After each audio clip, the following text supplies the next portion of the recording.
আমরা আমাদের জীবনের চাইতে আমাদের কলিজার টুকরা বিশ্ব নবীকে ভালোবাসি। কথা বলেন বাসি কি বাসি না?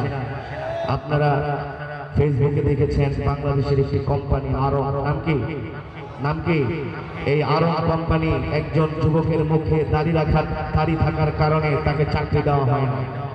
ইন্টারভিউ থেকে তাকে বাদ দেওয়া হয়েছে, চাকরি থেকে তাকে চাকরিচ্যুত করা হয়েছে। ঠিক কিনা বলেন? আমরা বলতে চাই এদেশের মুসলমান তাদের জীবনের চাইতে আল্লাহর নবীকে ভালোবাসে। ঠিক কিনা বলেন? কেউ যদি আমার নবীর সুন্নতের বিরুদ্ধে কটূক্তি করে বাংলার কোন কোম্পানিকে বাংলাদেশে ব্যবসা করতে দেওয়া হবে না। ঠিক কিনা বলেন? ওদের ফ্যাক্টরিগুলোতে তালা লাগানো হবে। এদেশ মুসলমানের দেশ, এদেশের আল্লাহর দেশ, এদেশ উলামায়ে কিরামের দেশ।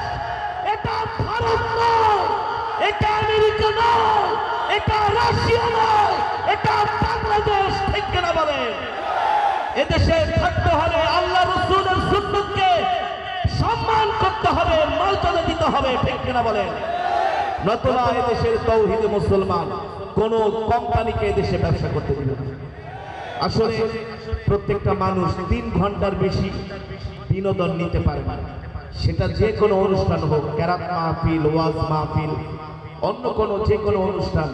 একটা মানুষ 3 ঘন্টার বেশি বিনোদন নিতে পারে না। এই কারণে দেখবেন যে কোনো মুভি, যে কোনো অনুষ্ঠান 3 ঘন্টা, কয় ঘন্টা?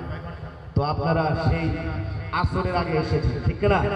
এখন রাত 1টা। এখন যদি মক্কা শরীফের ইমাম সাহেব আসে তাও আপনাদের কাছে অত ভালো লাগবে না। তারপরেও আমাদের বাংলাদেশের গর্ব, বাংলাদেশের রত্ন শেখ আহমদ বিন ইউসুফ আল আজহারি দামাত বারকাতুহুমুল আলিয়া শেখুল কুররা, তিনি আমাদের সামনে কোরআন মাজিদ থেকে তেলাওয়াত করবেন ইনশা।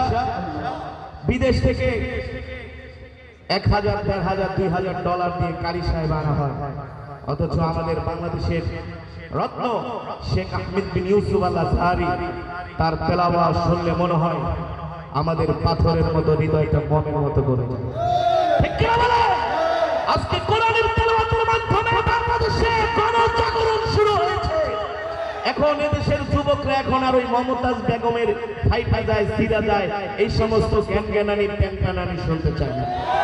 এখন যুবকদের মোবাইলে পাওয়া যায় কোরআনের তেলাওয়াত, ইসলামী নাশিদ, ইসলামী সঙ্গীত। ঠিক কিনা বলেন? এটাই প্রমাণ করে এদেশ হবে আগামীর বিশ্ব মুসলমানের দেশ। এদেশে কোরআনের রাজ কায়েম হবে, কেউ ফিরাতে পারবে ইনশাআল্লাহ, কেউ পারবে না।